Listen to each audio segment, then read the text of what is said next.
لا حول ولا قوة إلا بالله العلي العظيم. أعوذ بالله من الشيطان اللعين الرجيم. بسم الله الرحمن الرحيم.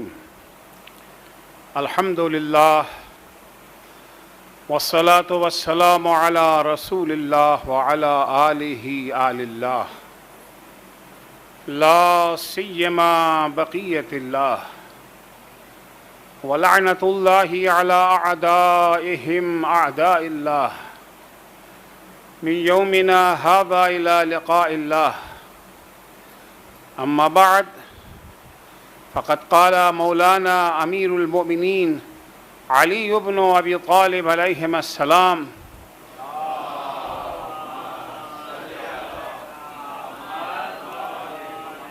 فإن الله سبحانه وتعالى خلق الخلق حين خلقهم غنيا عن طاعتهم وآمنا من معصيتهم، لأنه لا تضره معصية من عصاه ولا تنفعه طاعة من أطاعه، فقسم بينهم معايشهم ووضع من الدنيا مواضعهم.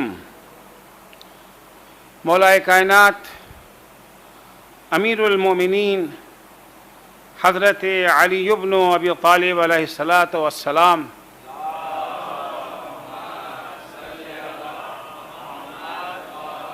اپنے جید صحابی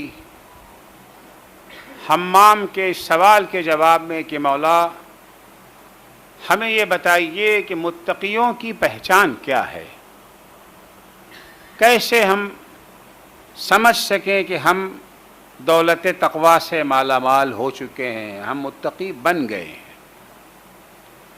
ابتدا میں مولا نے ان کو مختصر سا جواب دیا کہ حمام بس اتنا یاد رکھو، احسن اتق اللہ و احسن، اللہ کا تقوی اختیار کرو اور اچھے اچھے کام کرتے رہو، کیونکہ اللہ انہی لوگوں کے ساتھ ہے جو اس کا تقوی اختیار کرتے ہیں اور اچھے اچھے کام انجام دیتے ہیں۔ حمام مطمئن نہیں ہوئے، کہنے کچھ اور بتائیے، تفصیل سے بتائیے۔ جب ان کا اصرار بڑھا تو پھر امام نے تفصیل سے 110 صفات بیان کیے جس سے ہم پہچان سکتے ہیں کہ ہمارے اندر تقویٰ ہے یا تقویٰ نہیں ہے۔ شاید مولا اور صفات بیان کرتے، لیکن 110 صفات بیان کرتے کرتے پوچھنے والا ہی اس دنیا میں باقی نہ بچا، چیخ ماری اور چیخ مار کے وہ دنیا سے رخصت ہو گئے۔ جب مولا نے تفصیلی بیان شروع کیا تو پہلے اللہ کی حمد و ثنا کی، محمد و آل محمد پر صلوات اور درود بھیجا،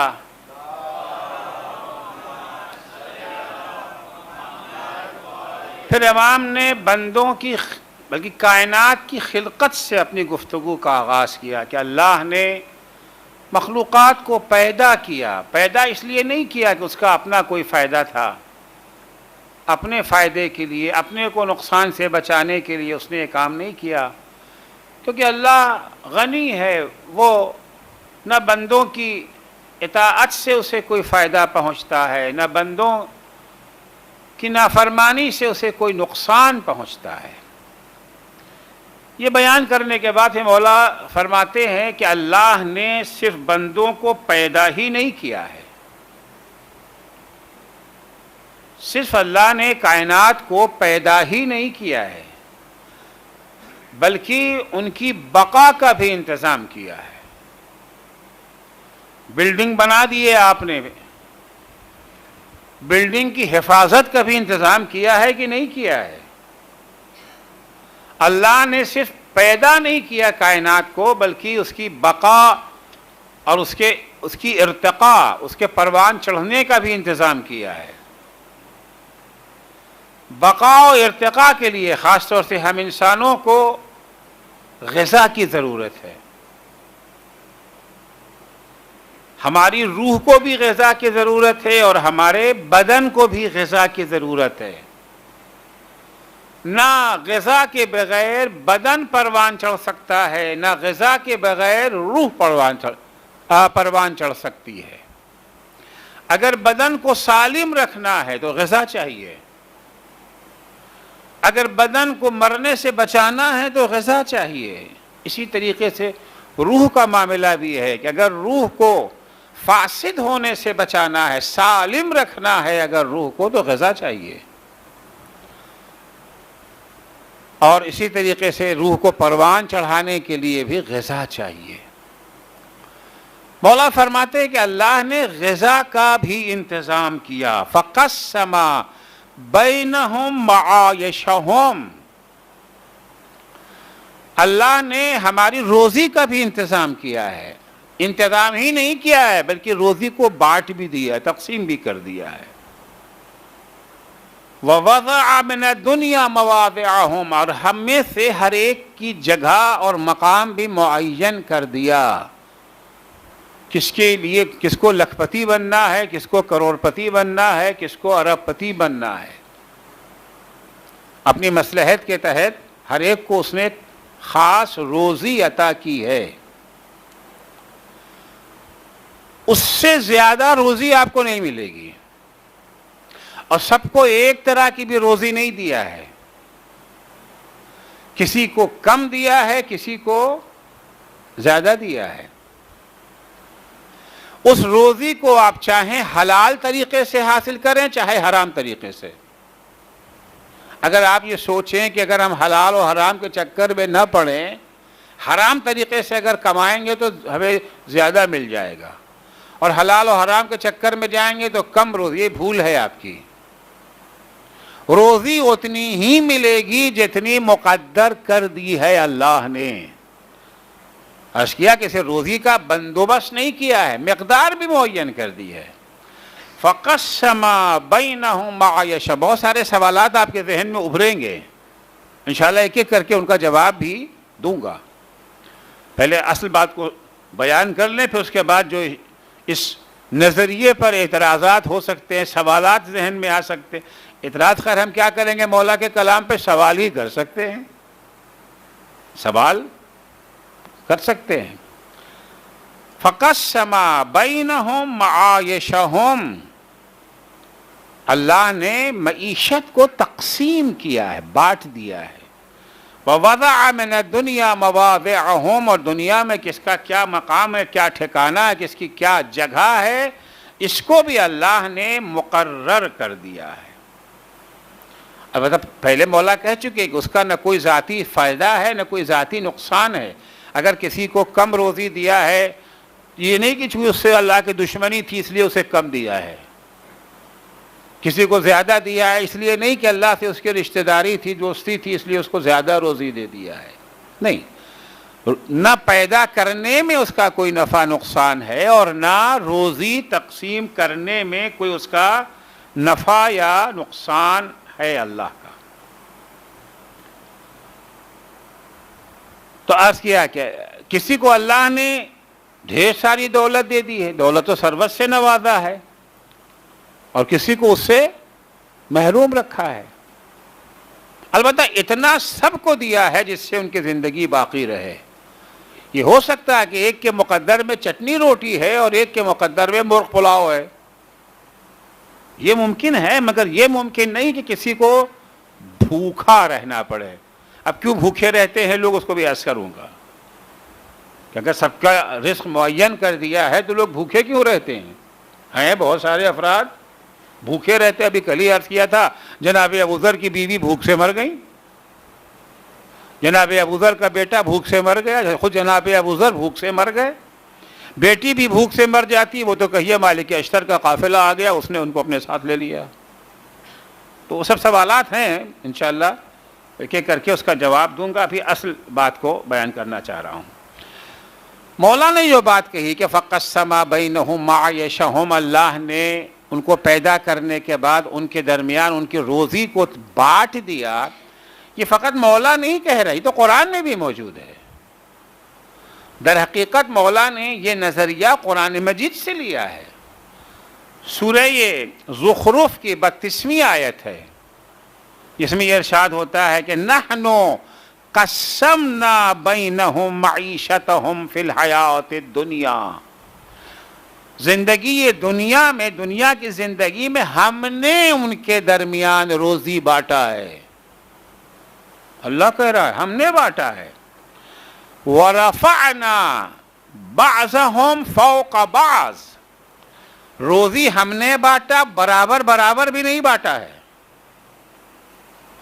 قرآن کی آیت ہے وَرَفَعْنَا بَعْضَهُمْ فَوْقَ بَعْضٍ، کچھ لوگوں کو کچھ لوگوں پر برتری دی ہے، کچھ کو کم کچھ کو زیادہ دیا ہے ہم نے.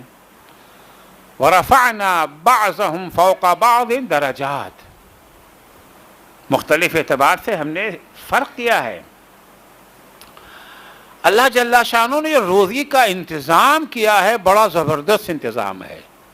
مینجمنٹ جو اللہ کا ہے بڑا زبردست ہے.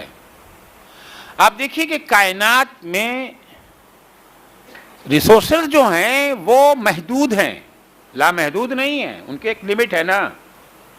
یہ جو ہے لمیٹڈ ہیں ہمارے پاس، لیکن کروڑوں برس تک بھی انسان آتے رہیں جاتے رہیں یہ ریسورسز ختم نہیں ہوں گے.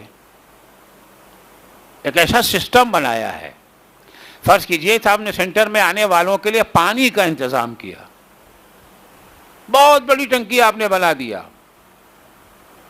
10 کروڑ لیٹر کی ٹنکی بنا دی ہے آپ نے. ایک دن تو ختم ہو جائے گا نا اس کا پانی. لیکن اللہ نے جو انتظام کیا ہے ایسی ٹنکی بنائی کبھی نہیں ختم ہونے والا ہے. مثال کے طور پر سمندر میں پانی ہے، ٹھیک، سورج کی شعاعیں سمندر پہ پڑتی ہیں، بھاپ بن کر کے یہ پانی اڑتا ہے، بادل کے ذریعے سے تمام یہ پانی پھیل جاتا ہے. سمندر سے پانی اٹھا تھا، بھاپ کے ذریعے سے چلا گیا، پھر دوبارہ بارش کے ذریعے سے واپس آ گیا، پھر دوبارہ بارش کے ذریعے سے واپس آ گیا.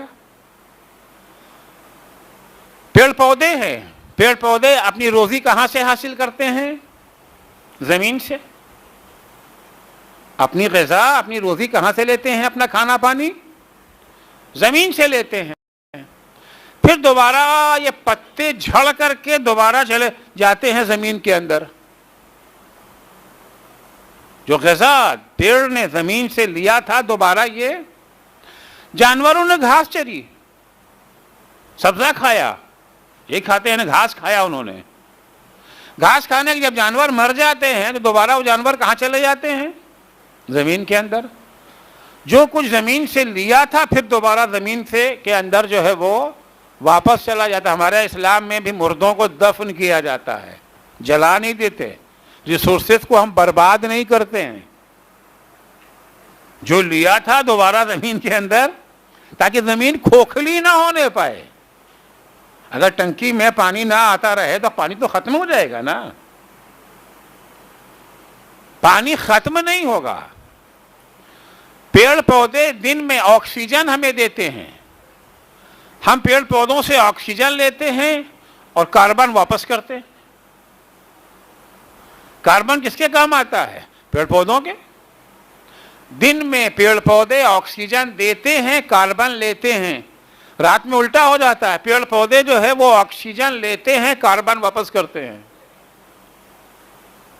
تو یہ ایکسچینج کا سلسلہ جو ہے وہ چلتا رہتا ہے. جو سسٹم اللہ نے بنایا ہے روزی کا، جو ہمارے انتظام اللہ نے کیا ہے کہ یہ قیامت تک اس میں کمی نہیں آئے گی.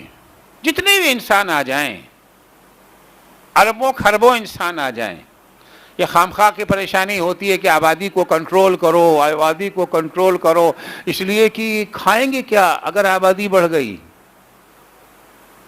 یہ وہ لوگ کہتے ہیں جنہیں اللہ پر ایمان نہیں ہے. پیدا تو اللہ ہی کرتا ہے نا. ماہ رمضان میں لوگ اپنے گھروں میں دعوت کرتے ہیں، افطار کی دعوت کرتے ہیں، کوئی 10 لوگوں کی، کوئی 20 لوگوں کی، کوئی 25 لوگوں کی. آپ نے اگر 10 لوگوں کو کھانے پر بلایا ہے تو کتنے آدمی کو کھانا پکائیں گے؟ 8 آدمی کا، 7 کا یا 12 کا؟ اگر 10 کو بلایا ہے تو ہم جیسے بخیل، عاجز، ناتواں لوگ بھی اگر 10 آدمی کو ہم نے دعوت دی ہے تو 12-15 کا کھانا تو پکاتے ہی ہیں۔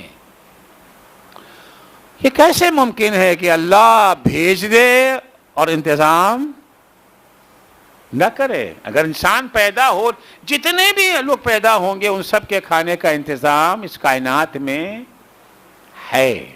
البتہ انتظام سے کیا مراد ہے؟ انتظام سے مراد یہ نہیں ہے کہ اللہ ہمارے منہ میں لقمہ ڈال دے گا۔ آپ جب دسترخوان لگاتے تو کیا کرتے ہیں؟ دسترخوان پہ لا کے ساری چیزیں رکھ دیا مہمان کے لیے، اب ہاتھ بڑھانا تو اس کا کام ہے نا، وہ ہاتھ نہ بڑھائے بھوکا چلا جائے، کیسا آپ کا عجیب آدمی ہے، کھانے پہ بلایا تھا اور کھانا نہیں دیا۔ کھانا تو رکھا تھا آپ کے آگے، ہاتھ بڑھانا آپ کی ڈیوٹی ہے۔ رزق کا انتظام اللہ جل شانہ نے کر دیا ہے، کرنے کے بعد اب بقیہ کام جو ہے وہ ہمارے ذمے اللہ نے لگایا ہے کہ بقیہ کام جو ہے وہ ہمیں انجام دینا ہے۔ قرآن مجید میں ایک جگہ کے اور پر اسی بات کو کہ اللہ نے تقسیم کیا ہے، ارشاد ہوتا اہم یقسمون رحمت ربک، آپ کے پروردگار کی جو نعمتیں ہیں کیا انہوں نے تقسیم کیا ہے؟ نہیں، نحن قسمنا بینہم معیشتہم فی الحیات الدنیا، ہم ہیں، ہم نے اس دنیا کی زندگی میں ان کی روزی اور ان کا رزق جو ہے وہ تقسیم کیا ہے۔ وَرَفَعْنَا بَعْضَهُمْ فَوْقَ بَعْضٍ دَرَجَاتٍ، اور ہم نے ایک کو دوسرے کے اوپر برتری دی ہے۔ لِيَتَّخِذَ بَعْضُهُمْ بَعْضًا سِخْرِيًّا، کیوں یہ فرق اللہ نے رکھا ہے؟ یہاں تھوڑا سا اشارہ کر دیا ہے، کسی کو کم رزق ہے، کسی کا زیادہ رزق ہے، اس لیے رکھا ہے کہ یہ ایک دوسرے سے فائدہ اٹھا سکیں۔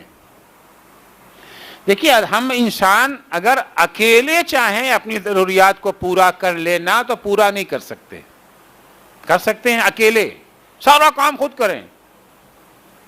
ہم نے طے کیا آج سے ہم کسی کی محتاجی نہیں ہوگی، سب کام خود کریں گے، خود کفیل۔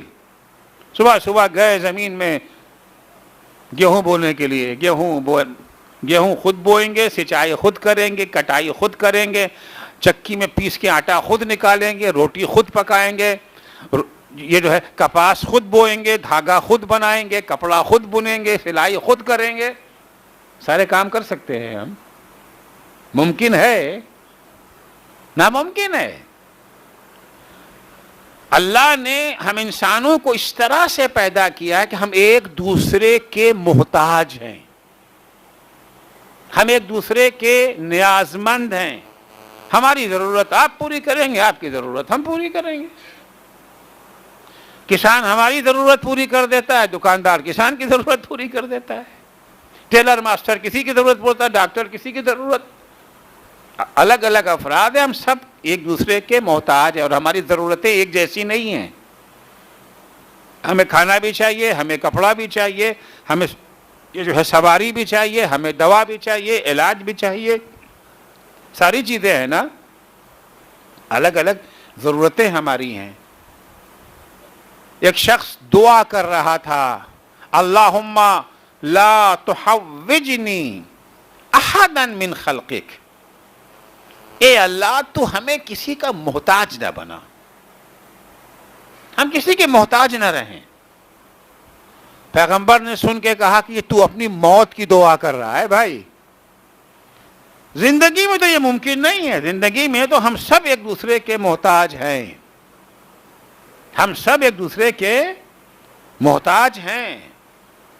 ہاں یہ دعا کرو کہ اللہم لا تحوجنی الی شرار من خلقک، برے لوگوں کا محتاج نہ بنانا، برے لوگوں کا محتاج نہ بنانا، اچھے لوگوں کا محتاج بنانا۔ نظام خلقت یہ ہے کہ ہم ایک دوسرے سے اگر فائدہ نہیں اٹھائیں گے تو ہماری زندگی کی گاڑی آگے نہیں بڑھ سکتی۔ یہ جو ہماری ضرورت ہے یہ اسی وقت پوری ہو سکے گی جب سب کی صلاحیتیں برابر نہ ہوں۔ اگر سب کو اللہ نے ڈاکٹر بننے کی صلاحیت دے دی تو سب تو ڈاکٹر بن جائیں گے، پھر انجینئر کا کام کون کرے گا، کسانی کون کرے گا، باورچی کون بنے گا، کپڑا کون بنے گا، کپڑا کون سلے گا، بال کی جو ہے وہ کٹنگ کون کرے گا، سب تو ڈاکٹر بنیں گے نا پھر تو۔ اگر سب کے اندر آیت اللہ بننے کی صلاحیت ہو گئی، سب آیت اللہ بن گئے ایک طرف سے، سوچئے کیا ہوگا اس دنیا کا، اس دنیا کا کیا نظام ہوگا۔ اب آیت اللہ سے کہو جو جھاڑو لگاؤ، کیوں لگائے گا؟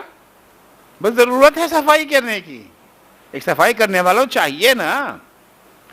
اگر سب کی صلاحیتیں ایک جیسی ہوتی، سب ارب پتی خرب پتی، میسن کون بنتا پھر؟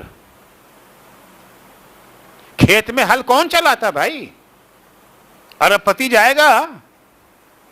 جب کسانوں کی انکم زیادہ ہو جاتی ہے پھر ان کے لیبر نہیں ملتی، کیونکہ اب کوئی کام کرنے کو، اب سب جو ہے بیٹھ کے کھانے کی امید کرتے ہیں نا پھر تو۔ تو یہاں کے اوپر قرآن میں ارشاد ہو رہا ہے کہ ہم نے رزق الگ الگ دیا ہے، کسی کو کم کسی کو زیادہ، لِيَتَّخِذَ بَعْضُهُمْ بَعْضًا سخریہ، تاکہ ایک دوسرے سے فائدہ اٹھا سکے۔ یہ بھی سورہ زخرف کی آیت نمبر 32 ہے، 32ویں آیت ہے۔ تو سب کی رزق کا وعدہ اللہ نے لیا۔ وَمَا مِن دَابَّةٍ فِي الْأَرْضِ إِلَّا عَلَى اللَّهِ رِزْقُهَا، اس زمین پر کوئی بھی متحرک رینگنے والی کوئی ایسی مخلوق نہیں ہے جس کے رزق کی ذمہ داری اللہ نے نہ لیا ہو۔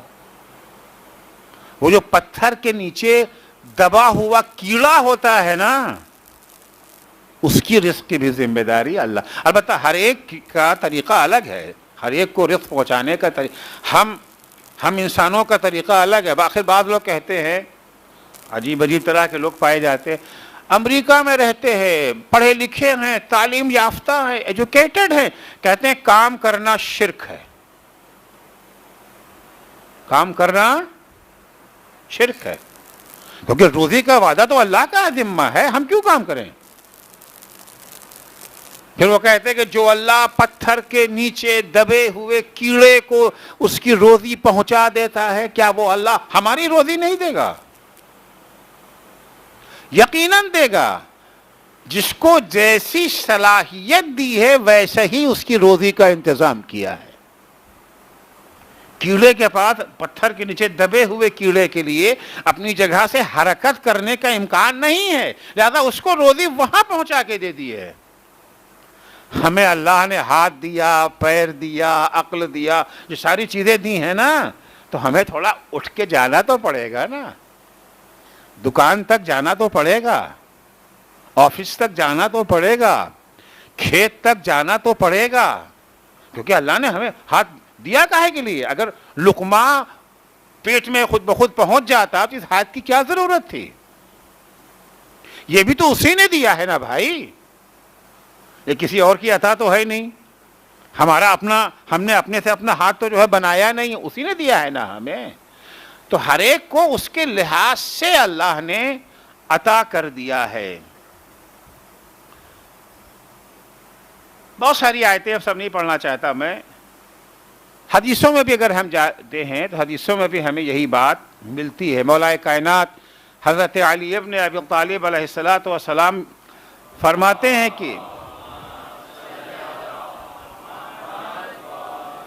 مولا فرماتے عیالہ الخلائق، ہر ایک کی ایک فیملی ہوتی ہے نا، اور فیملی کی ذمہ داری کس کی ہوتی ہے؟ جو فیملی کا ہیڈ ہوتا ہے، ذمہ دار وہی ہوتا ہے نا خرچے کا۔ گھر میں بیوی ہیں، بچے ہیں، بہن ہیں، ماں ہیں، جو بھی بہن ہماری فیملی میں ہیں، ان کے ذمہ دار ہم، فیملی کے ہیڈ ہم ہیں۔ جب ہیڈ ہے تو ان کے ہم ذمہ دار بھی ہم ہیں۔ ہم اپنی چھوٹی سی فیملی کے ہیڈ ہیں، اللہ پوری کائنات کا ہیڈ ہے۔ مولا فرماتے عیالہ، اس کی فیملی کون ہے؟ الخلائق، سب، کسی ایک سے اس کی رشتہ داری نہیں ہے، لم یلد ولم یولد ہے وہ، کوئی اس کی خالہ اور کوئی بوا اور کوئی نہیں معلوم ہے، چچی اور ممانی اور بھائی اور بہن، بھتیجے بھانجے، اس سے کچھ نہیں ہوتے، سب اس کے نگاہ برابر ہیں۔ عیالہ الخلق، پوری کائنات ساری مخلوقات جو ہے اس کی ذمہ داری ہیں. زمین ارزاقہم، اللہ نے ان کے رزق کا ذمہ لیا ہے، ضمانت دی ہے، گارنٹی دی ہے، گارنٹر ہے اللہ. اس نے گارنٹی اس کی ہے کہ ہم تمہیں رزق دیں گے. وقدر اقواتہم، ہاں کتنا دیں گے اس کو بھی معین کر دیا ہے، فکس کر دیا ہے. البتہ وہی جانتا ہے، اسی کے علم میں ہے، ہمیں نہیں پتا کہ ہمارے مقدر میں کتنا ہے. 1000 روپیہ ہے آج ہمارے مقدر میں کہ 1 لاکھ ہے کہ 1 کروڑ ہے. نہیں، اس کو اللہ نے مخفی رکھا ہے، چھپا رکھا ہے. اگر معلوم ہو جاتا کہ 1000 روپیہ ہمارا مقدر میں اور آج 1000 مل گیا، پھر تم سوتے نہ جا کر کے کاہے کے لیے کام کریں گے، ہمارا رزق تو مل گیا. پھر کاہلوں کی دنیا ہو جاتی ہے. نہیں، پتہ نہیں ہے، 1000 ملا، شاید ہمارا مقدر 1 لاکھ ہے، تو ہمیں 1 لاکھ کے لیے آگے بڑھنا ہے، اپنا جو رزق ہمارا رکھا ہوا ہے اس کو حاصل کرنا ہے نا وہاں سے. زمین ارزاقہم وقدر اقواتہم وقدر الارزاق فکسرها وقللہ. روزی اللہ نے تقسیم کر دی ہے، کسی کو زیادہ دیا ہے، کسی کو کم دیا ہے، سب کو برابر برابر نہیں دیا ہے. کسی کی روزی پیسے کی ہے، کسی کی روزی علم کی ہے. رضینا قسمت الجبار فینا لنا العلم وللجہال مالو. اللہ نے جو روزی دے دیا ہم اس پر مطمئن ہیں. ہماری قسمت میں علم تھا، دوسروں کی قسمت میں مال تھا. کوشش ہم نے بھی کیا. آخر ہوتا ہے نا، بہت دفعہ دیکھا گیا ہے 2 آدمی ایک طرح کی کوشش کرتے ہیں. ایک دکان انہوں نے کھولا، ایک دکان انہوں نے کھولا، ایک ساتھ سیم مال، سب کچھ وہی جگہ، پاس پاس میں دکان ہے. ایک کی دکان چمک گئی، دوسرے کے ہاں خاک اڑ رہی ہے. ہوتا ہے نا، سب کو تو نہیں ملا ہے. پریشان ہونے کی ضرورت نہیں ہے، محنت کرنا ہے، کوشش کرنا ہے. کیونکہ ابھی آگے چل کے عرض کروں گا کہ اللہ نے جو روزی مقرر کی ہے کچھ کنڈیشنز بھی لگائے ہیں اس کے. جیسے ابھی عرض کیا کہ دسترخوان ہم نے لگا دیا آپ کا پیٹ بھرنے کے لیے، شرط یہ ہے کہ آپ ہاتھ بڑھائیں. روزی اللہ نے آپ کی مثال کے طور پر 10 لاکھ روپے آپ کی روزی رکھی ہے اللہ نے، اور گارنٹی بھی ہے کہ 10 لاکھ روپے ملیں گے آپ کو. شرط یہ ہے کہ آپ کو محنت کرنا ہے، شرط یہ ہے کہ آپ کو کوشش کرنا ہے. کبھی کبھی ایسا بھی ہوتا ہے کہ ہم نے تو پوری کوشش کی ہے، لٹیرا آیا لوٹ کے چلا گیا. آپ جاب کہیں کر رہے ہیں، آپ کی سیلری معین ہو گئی، مثال کے طور 1 لاکھ روپے ماہانہ آپ کی تنخواہ ہے. 1 لاکھ روپے ماہانہ تنخواہ آپ جائیں گے لینے تو ملے گی، گھر آگے کوئی نہیں دے گا آپ کو. آپ کا اگریمنٹ ہو گیا ہے، کمپنی کے مالک نے کہا آپ کو 1 لاکھ دیں گے، مگر 1 لاکھ لینے تو آپ کو جانا ہے نا. آپ گھر پہ بیٹھے ہوئے، 1 لاکھ ملے گا تب ملے گا جب آپ 8 گھنٹہ جاب کریں گے. 1 لاکھ لینے کے لیے آپ کو جانا پڑے گا. اچھا، آپ نے 8 گھنٹہ کام بھی کیا، آپ کو مالک نے 1 لاکھ سیلری دے بھی دی. اب آپ لے کے نکلے تو اس کو ہاتھ میں گڈی کیوں لیے گھوم رہے ہیں؟ ادھر تو بائک سوار آیا اور جھپٹا مارا اور لے کے چلا گیا. اب آپ چلے گئے کمپنی مالک کے پاس، جی آپ نے تو وعدہ کیا تھا 1 لاکھ دیں گے، ہمارا 1 لاکھ تو وہ لے گیا، چور لے گیا. تو مالک تو کہے گا بھائی میں تو دے دیا، اب بچانا تو تمہاری ذمہ داری تھی نا. 1 لاکھ دینے کا میرا وعدہ تھا، لیکن بچانا تو تمہاری ذمہ داری تھی. تم حفاظت کرتے، تم بچاتے اس کو. اب اگر 1 لاکھ تمہارے گھر نہیں پہنچا تو یہ ہمارے معین کرنے کی خطا نہیں ہے. ہم نے تو دے دیا، تم نے اس کی حفاظت نہیں کی. تو اللہ نے رزق معین کر دیا ہے.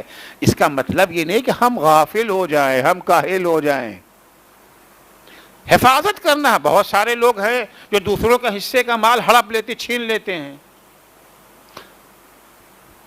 فلسطینیوں کا کھانا جو ہے وہ صہیونی کھا رہے ہیں، لوٹ رہے ہیں.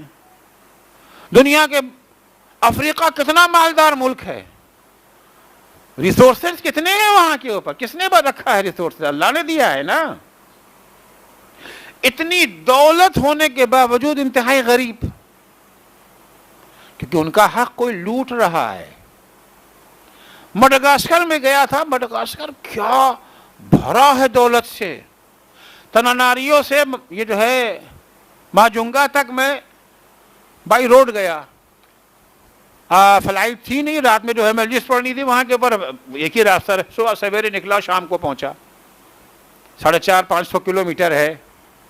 یہ 450-500 کلومیٹر کا ایریا جو ہے، کم سے کم 400 کلومیٹر کا ایریا، دونوں طرف آم کا جنگل، آم کا جنگل۔ اسی کو اگر ٹھیک سے مینیج کر دیا جاتا تو کوئی وہاں بھوکا نہ ہوتا، جبکہ بھوکوں کی فوج ہے وہاں پر، ایک دو بھوکے نہیں ہیں۔ وہ ایک صاحب تھے اپنوں ہی میں سے، ان کو اللہ نے توفیق دی تھی کہ وہ ہر ہفتے سیٹرڈے کو جاتے تھے غریبوں میں کھانا بانٹنے کے لیے۔ کہنے لگے مولانا صاحب آپ بھی چلیں گے؟ ہم نے کہا چلو، اچھا کام ہے بھائی، نیک کام ہے، ہم بھی چلتے ہیں۔ تو جہاں پر وہ ان کا مرکز تھا، کھانا بانٹتے تھے، 250-300 لوگ کھڑے ہوئے، اتنے غریب لوگ تھے کہ ان کے پاس کھانا لینے کے لیے برتن بھی نہیں تھا، گندی پولیتھین کی تھیلی سڑک سے اٹھا کر کے اس میں کھانا لے رہے تھے۔ اب وہ ہائیجینک وغیرہ کون سوچتا ہے وہاں پر؟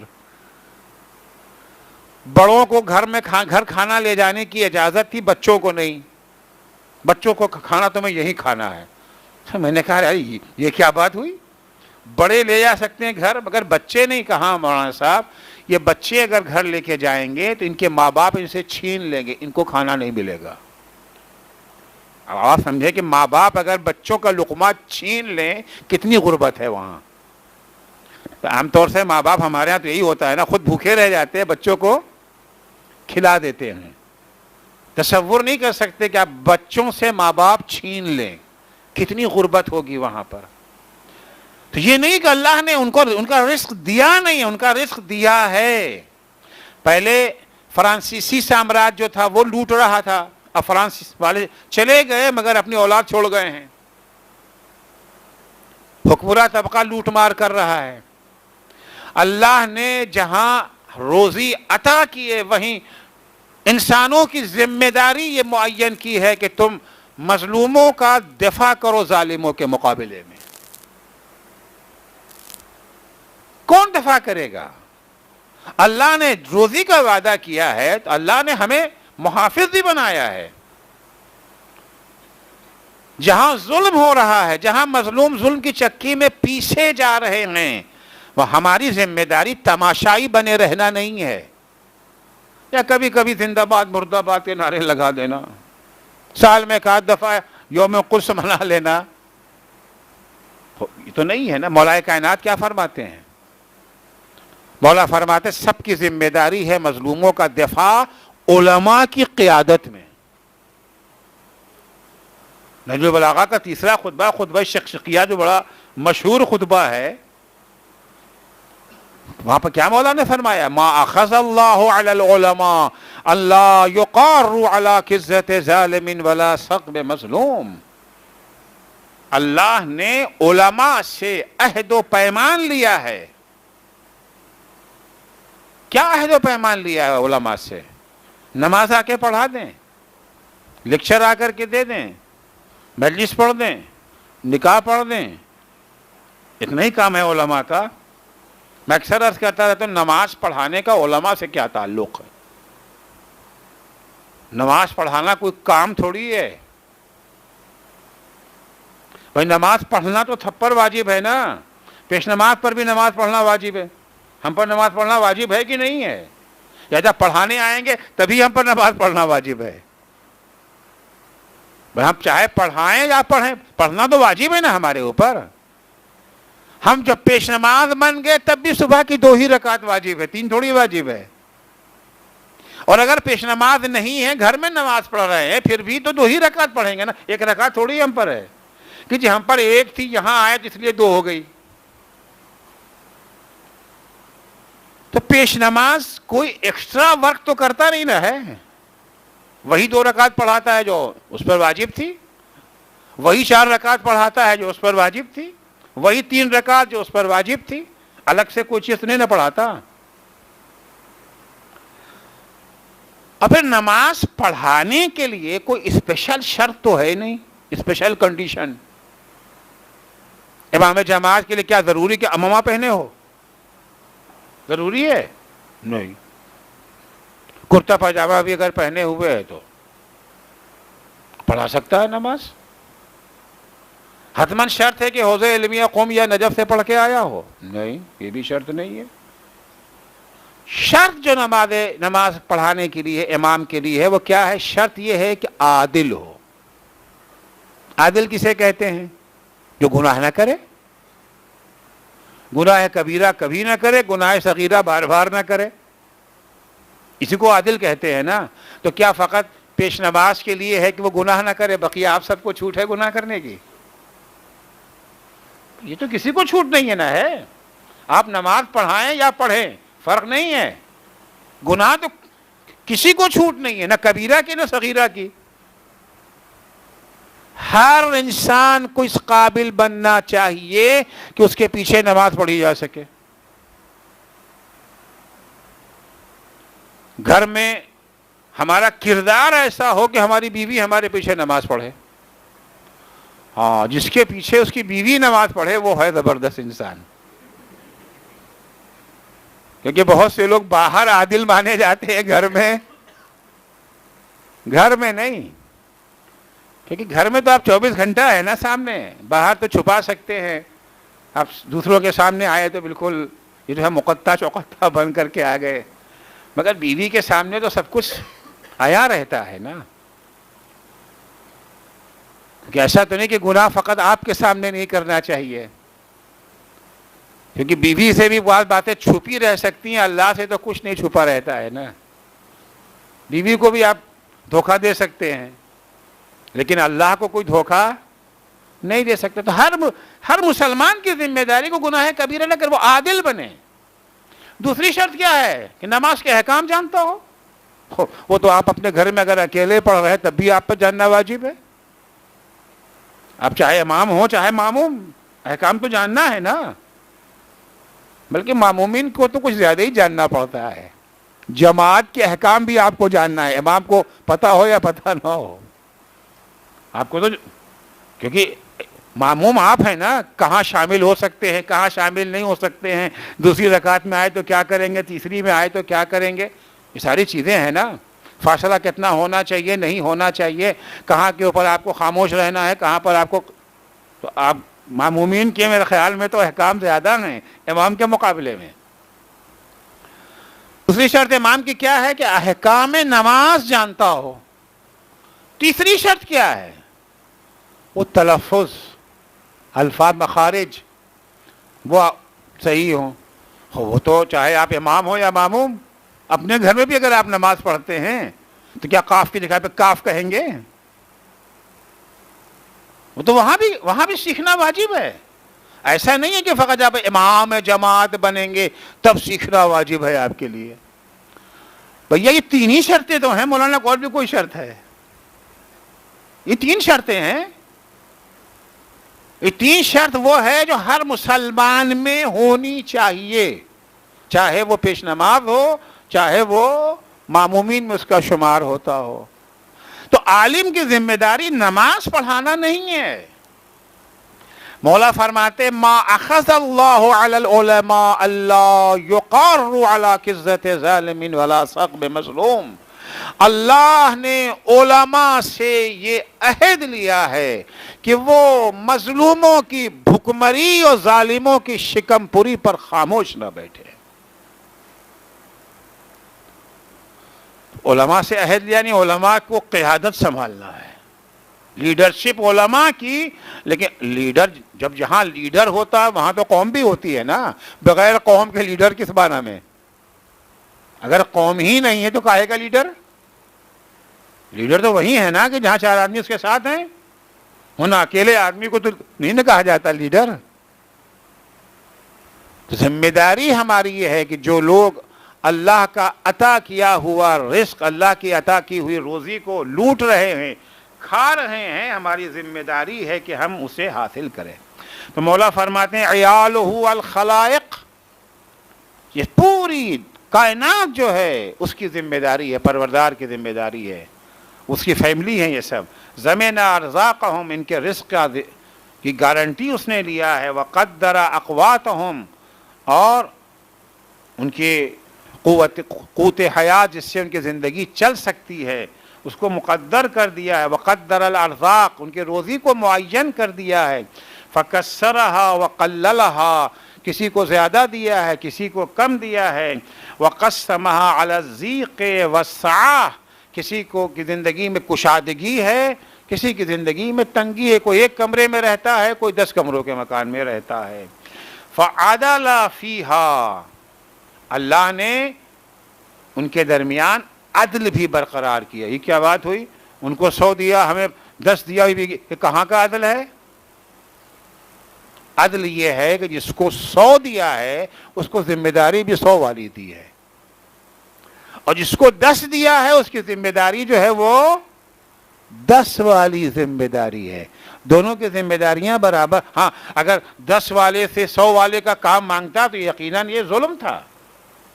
10 والے سے 10 کی ذمہ داری ہے، 100 والے سے 100 کی ذمہ. 10 والے نے جو کچھ کمایا کھایا ختم، کچھ بچا ہی نہیں، تو خمس ان پر واجب ہے؟ نہیں، ان پر واجب نہیں ہے. 1000 والے کو بچا ہوا ہے، نکالو. کسی کو دے کر کے اس سے واپس لینا بڑا مشکل کام ہوتا ہے، آسان نہیں ہوتا ہے. کسی کو دے دیا ہے اس سے واپس نکلوانا جو ہے وہ مشکل ہو جاتا ہے. مولا فرماتے یہ کیوں کم و زیادہ کیا ہے اللہ نے؟ وجہ کیا ہے؟ فرماتے ہیں لیبتلیا من اراد بمیسورہا و معسورہا، جس کو اللہ نے زیادہ دیا ہے اس کا امتحان لے رہا ہے، زیادہ دے کر کے جسے کم دیا ہے اس کا امتحان اللہ لے رہا ہے کمی کے ذریعے. یہ زیادہ ملنے کے بعد کیا کرتا ہے، وہ کم ملنے کے بعد کیا کرتا ہے. قرآن مجید میں سورہ فجر میں آیت ہے، اما الانسان اذا ما ابتلاه ربه فاکرمه ونعمه فیقول ربی اکرمن. کیونکہ ہم سب انسان جو ہیں وہ منزل امتحان میں ہیں. ہر شخص چھوٹا بڑا، عالم جاہل، دولت مند مالدار، سب غریب مرد عورت، سب امتحان کے منزل میں ہیں. قرآن کہتا ہے کہ اچھا امتحان کا ایک پرچہ نہیں ہے، 2 پرچہ ہے. ایک پیپر نہیں ہے، 2 پیپر ہے. ایک پیپر ہے دولت کا، دوسرا پیپر ہے غربت کا. کبھی اللہ آزماتا ہے دولت دے کر کے، کبھی آزماتا ہے دولت چھین کر کے. اما الانسان اذا ما ابتلاه ربه فاکرمه ونعمه فیقول ربی اکرمن. جب اللہ بندوں کو آزمانا چاہتا ہے تو اللہ اسے دولت میں غرق کر دیتا ہے. ابھی کالج سے پاس آؤٹ بھی نہیں کیا تھا، کیمپس ہی میں جاب مل گئی. کیمپس میں آتے ہیں نا کمپنیاں، کیمپس ہی میں جاب مل گئی. اور جاب بھی کون سی ملی؟ 5 کروڑ کا پیکج. پہلے ہی مرحلے میں 5 کروڑ کا پیکج، 5 لاکھ کی بھی امید نہ تھی. ابھی کالج ہی میں ہیں، 5 کروڑ کا پیکج. فیقول ربی اکرمن. بڑا خوش ہوتا ہے انسان، بہت خوش ہوتا ہے. اللہ نے ہمیں نواز دیا، کتنی عزت دی ہے اللہ نے. کیونکہ ہم لوگ دولت ہی کو عزت سمجھتے ہیں نا. ہمارے یہاں عزت کا معیار کیا ہے؟ دولت ہے. حتیٰ ہمارے مذہبی اداروں میں بھی عزت کا معیار، ابھی ہم لوگ یہاں بیٹھے ہوئے آرام سے، کچھ لوگ آتے ہیں جہاں جگہ ملتی ہے وہاں پر بیٹھ جاتے ہیں. اگر سپر بلینر آ جائے یہاں کوئی اچانک، ان کی دولت کا بڑا شورا، اور وہ آ کے وہاں کونے میں بیٹھنے لگے، وہاں کوئی ان کو ارے آگے چلیے، ہو سکتا ہے میں بھی یہاں سے کہوں ارے فلاں بھائی آگے آئیے، وہاں کہاں بیٹھ گئے آپ؟ بقیہ لوگ آئے تھے ان کو تو کسی نے آگے نہیں بلایا، انہیں کیوں آگے بلایا جا رہا ہے؟ کیا وجہ ہے؟ وجہ یہ ہے کہ ان کے پاس پیسے ہیں. اور کیا وجہ ہے؟ ان کے پاس پیسے ہیں. وہ اگر آ گئے تو انشاءاللہ امید ہے کہ پورا اسکول بنا دیں گے. ہوتا ہے نا بھائی, نہیں ہیں کافی لوگ ایسے اکیلے بنا دیتے ہیں. دارالسلام میں گیا تھا, وہاں پر یہ جو ہے مصطفیٰ بھائی کر کے ایک صاحب ہیں, پوری جماعت کا پورا اکیلے بنایا انہوں نے. 12 تک اسکول ہے, اکیلے بنایا انہوں نے. بہت سارے ان کی چیزیں ہیں, چونکہ وہ تنزانیہ کے سب سے مالدار آدمی وہی ہیں. وہ جب آئے تھے مجلس میں ہلچل مچ گئی تھی, ہلچل مچ گئی تھی جب وہ داخل ہوئے. تو ہمارے ہاں جبکہ اسلام میں نہیں ہے, اسلام میں عزت کا معیار دولت نہیں ہے. اور اگر کوئی عزت کا معیار دولت کو سمجھتا ہے تو اس کا دین خطرے میں ہے. میں نہیں کہہ رہا ہوں, 8ویں امام رضا علیہ الصلاۃ والسلام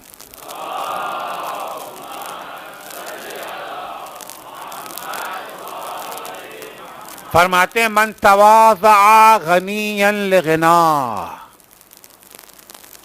اگر کوئی کسی دولت مند کی, مالدار آدمی کا احترام کرتا ہے, اسے عزت دیتا ہے اس کی دولت کی وجہ سے. نہیں, ایک آدمی ہے اس کے پاس دولت بھی ہے اور علم بھی ہے, دولت بھی ہے اور تقوی بھی ہے. دولت ہونا کوئی گناہ نہیں ہے, دولت بھی ہے, خدمت خلق کا جذبہ بھی ہے. اس نے اپنی دولت سے ہزاروں یتیموں کی سرپرستی کی ہے. دولت ہے اس کے پاس, سینکڑوں غریبوں کا گھر بنایا ہے, کتنی ہی غریب بچیوں کی شادی کرا دی ہے, کتنے ہی سخت بیماری میں مبتلا غریبوں کا علاج کرایا ہے. کسی کا ہارٹ کا آپریشن کرایا, 5 لاکھ یہاں دے دیا, 2 لاکھ وہاں دے دیا, 10 لاکھ وہاں دے دیا. خدمت خلق بھی کرتا ہے اور پیسہ بھی ہے. آپ اس کا احترام کرتے ہیں اس کے خدمت خلق کی بنا پر, آپ اس کا احترام کرتے ہیں اس کے تقوی کی بنا پر, آپ اس کا احترام کرتے ہیں اس کی شرافت کی بنا پر. ایک دفعہ نہیں, سوائے پیسے کے ان میں کوئی بھلائی نہیں ہے, صرف پیسہ ہے ان کے پاس. من تواضع غنیا لغنا, اگر کوئی کسی مالدار کا احترام کرتا ہے, عزت دیتا ہے اسے اس کی دولت کی بنا پر, فقد ذهب ثلثا دینہ, تو اس کا 2/3 دین رخصت ہو گیا.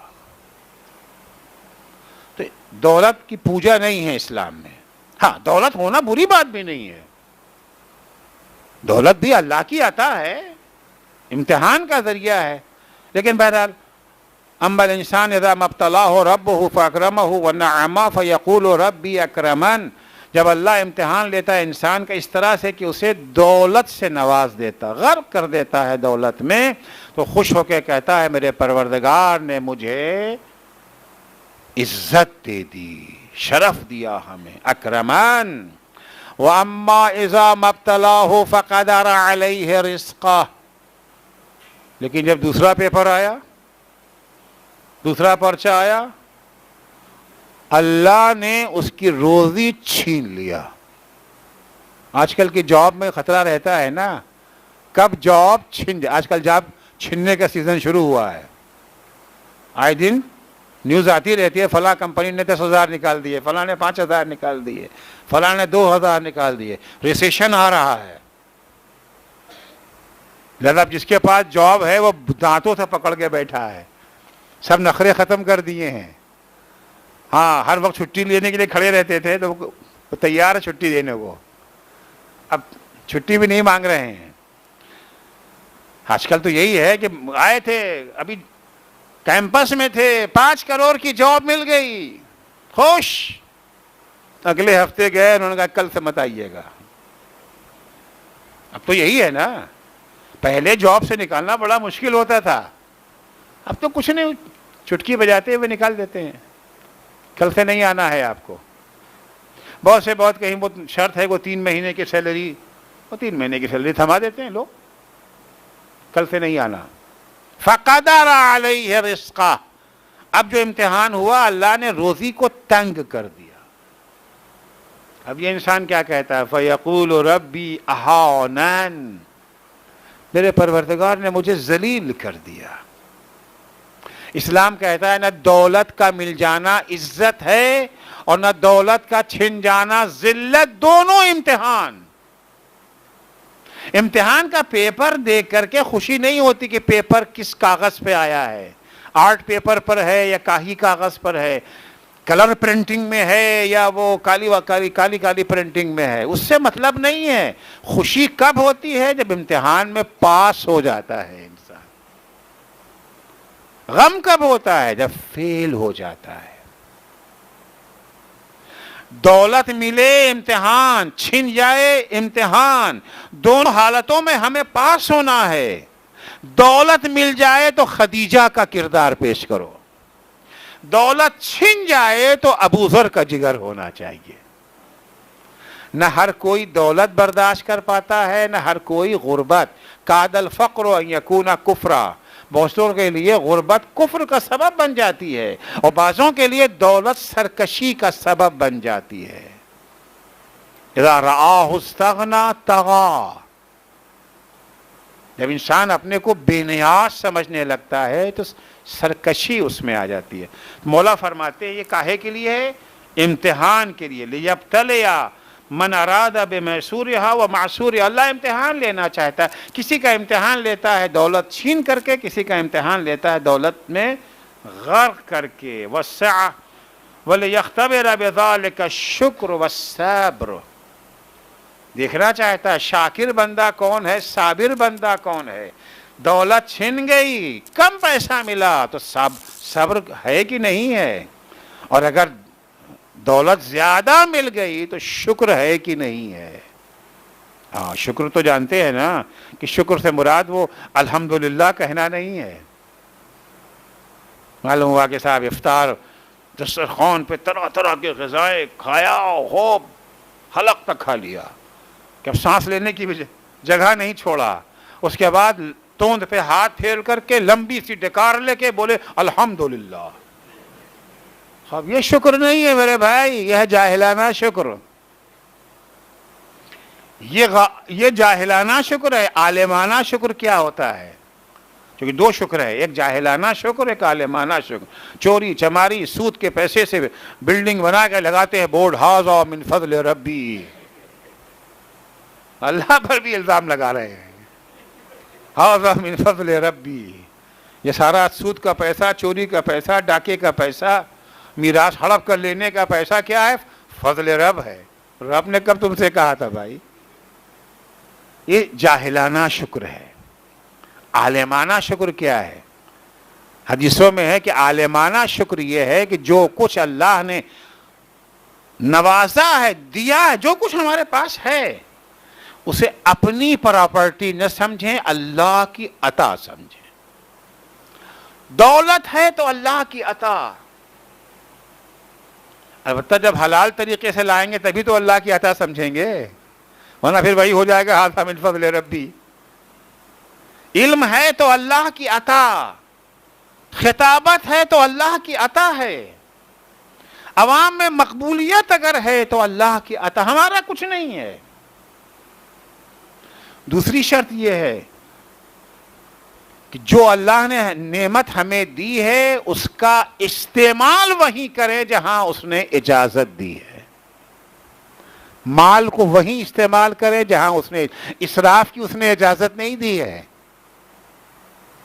اسراف کی اللہ نے پیسہ آپ کو دے دیا ہے، کروڑ آپ کو جو ہے ہر ہفتے میں آپ کا فائدہ آ رہا ہے، منافع آپ کا کروڑ آ رہا ہے۔ اب ایک صاحب سے آج بات ہو رہی تھی، وہ کہنے لگے مطلب فلاں جہاں فلاں کارخانے میں جو ہے وہ 1.25 کروڑ روپے مہینے کی انکم ہے۔ الحمدللہ۔ خوب یہ 1.25 کروڑ کاہے کے لیے اللہ نے آپ کو دیا ہے؟ اس لیے دیا کہ آپ اسراف کریں۔ ٹھیک ہے، آپ کو کار کی ضرورت ہے، آپ خرید لیجئے، کار چاہیے نہیں، وہ سنڈے والی کار الگ ہے، منڈے والی الگ ہے، ٹیوزڈے والی الگ ہے، اور فلاں ڈے والی الگ ہے، وہ سنڈے والی جو ہے وہ کالی ہے اور منڈے والی نیلی ہے اور فلاں والی پیلی ہے، فلاں کیا خبر ہے؟ یہ تو اسراف ہے نا بھائی۔ اسراف کا معنی جانتے ہیں؟ ہر وہ خرچ جس کا کوئی معقول فائدہ نہ ہو۔ آپ کو جانا ہے کارخانے، سائیکل سے بھی جا سکتے ہیں، لیکن سائیکل سے جانے میں ٹائم زیادہ لگے گا، 2 گھنٹے میں پہنچیں گے اپنی جاب پر. کار سے جائیں گے تو 10 منٹ میں پہنچ جائیں گے. سائیکل سے جائیں گے اتنا تھک جائیں گے کہ اب کام کرنے کا حوصلہ نہیں رہ جائے گا. کار سے جائیں گے، کار میں بھی ماروتی 800 سے گھر جائیں گے، 200 کلومیٹر ہمارا دور آفس ہے تو تھک جائیں گے. یہ جو ہے مرسیڈیز پہ جائیں گے تو تھکن نہیں ہوگی. گاڑیوں کا فرق ہوتا ہے نا، اس پہ جائیں گے تو تھکن نہیں ہوگی، وہاں زیادہ کام کر سکتے ہیں. ٹھیک ہے، مرسیڈیز یہاں پہ خرید رہے کاہے کے لیے؟ اپنے کام میں بہتری لانے کے لیے. یہ اسراف نہیں ہے، یہ نہیں کہ سائیکل زہد ہے اور یہ اسراف ہے، نہیں، ایسا کچھ نہیں ہے. جس کی ضرورت سائیکل ہے اس کے لیے سائیکل ہے، جس کی ضرورت کار ہے اس کے لیے کار ہے، جس کی ضرورت یہ جو ہے مرسیڈیز ہے اس کی ضرورت مرسیڈیز ہے. نہیں صاحب ہمارے گھر میں فیملی انہیں بھی کہیں کہیں جانا ہوتا ہے تو گاڑی نہیں ہے تو چلو ایک گاڑی ان کے لیے بھی خرید دیجئے، 2 گاڑی میں بھی اسراف نہیں ہوا. لیکن آپ کے یہاں گاڑیوں کا پورا قافلہ رکھا ہوا ہے. ایک ملک میں ہم گئے تھے، نام نہیں لیں گے اس ملک کا کیونکہ آپ لوگ اس ملک سے زیادہ آشنا ہیں. تو ہم جن صاحب کے یہاں ٹھہرے تھے ماشاءاللہ 12 کاریں تھیں ان کے گھر کے اندر، 12 گاڑیاں ہیں. 12 گاڑی کس کام کی ہے؟ سوائے نمائش کے علاوہ تو کچھ نہیں ہے نا. خوب یہ اسراف ہے.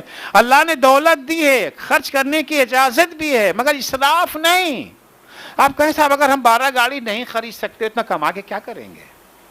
کما کے کیا کریں گے؟ یا کیسے آپ کو وہم ہو گیا کہ جو کچھ آپ نے کمایا ہے سب آپ کے اپنے خرچے کے لیے؟ وفی اموالہم حق للسائل والمحروم. تمہاری دولت میں اللہ نے ان غریبوں کا حصہ رکھا ہے جن کے پاس استعداد نہیں ہے، جن کے پاس بزنس کے مواقع نہیں ہے، گھر میں ان کے فاقہ ہو رہا.